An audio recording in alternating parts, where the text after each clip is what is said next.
welcome to Tumbler's Fall Lock Sport. I'm Buddy Love. Today I'm going to be picking this Masterlock 570. There it is, 570. One of three locks that I consider to be the next level master lock in the personal development of your picking skills. Most people, when they start picking, they start out with something like this, master lock, laminated lock, master lock, number 1, 3, or 5. Start out raking, and these are great training locks. Raking helps you develop light tension control.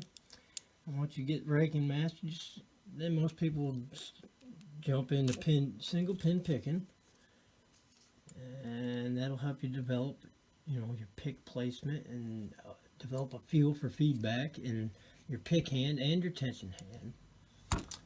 And once you've mastered that, you want to move on to something with security pins. So you have your Masterlock 140, 130s, 150s, and variants of those like that.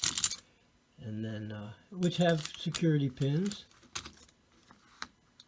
Although they have security pins, I don't consider those to be next level because all of those have one thing in common.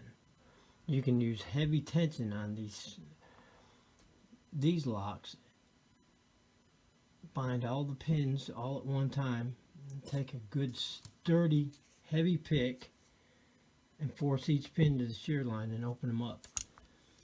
Even though these have security pins, has been my experience, they're the same thing, and for that reason I don't consider these to be next level.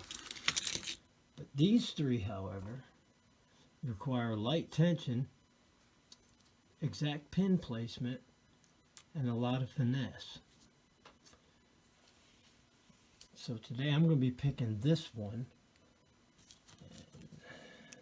This is the Masterlock 570.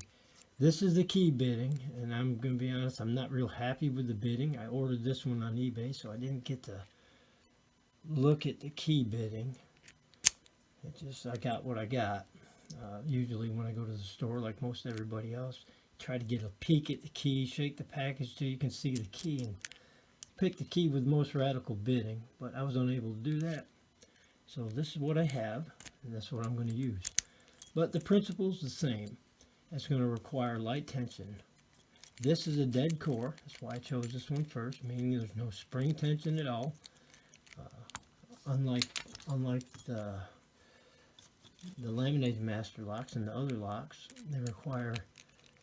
they have spring tension on it, so it requires you to overcome the spring tension with enough torque on your tension wrench to be able to rake it or pick it. So that being said, I'm going to go ahead and pick this one. I'm going to use a medium wiper insert in the bottom of the keyway, if I can get it in there around the camera. Alright, light tension. I'm going to use this Slimline thin profile pick by Southord, so I don't overset the pins in the front. Now when I pick this particular lock, or any lock with a dead core, I like to start in the back and drag my tip of my pick across the pins, and that'll do two things for me. One, it'll set one or two, or at least a fault set, a couple of the lower pins, and two, it tells me whether my tensioning is right. Am I too heavy, too light, or just right? Important. So that being said, let's get started. Light tension, drag it across. I already felt 5, felt 3. 1 is binding. We'll go ahead and pick him, but I didn't get a fault set there. But I got stuff happening. I think I've overset. I'm going to have to start again. Don't like that. Get that tension wrench in there and start again. Alright, light tension.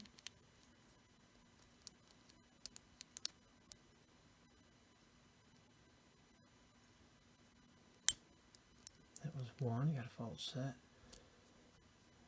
Back to 5 again. Little counter rotation on 5, and we got an open. Wow, that was quick.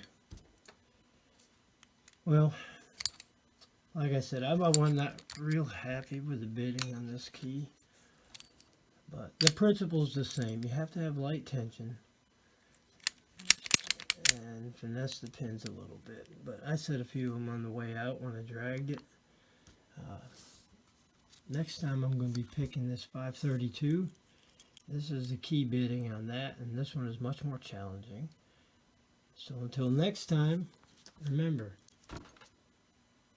if it's not yours, don't pick it without permission.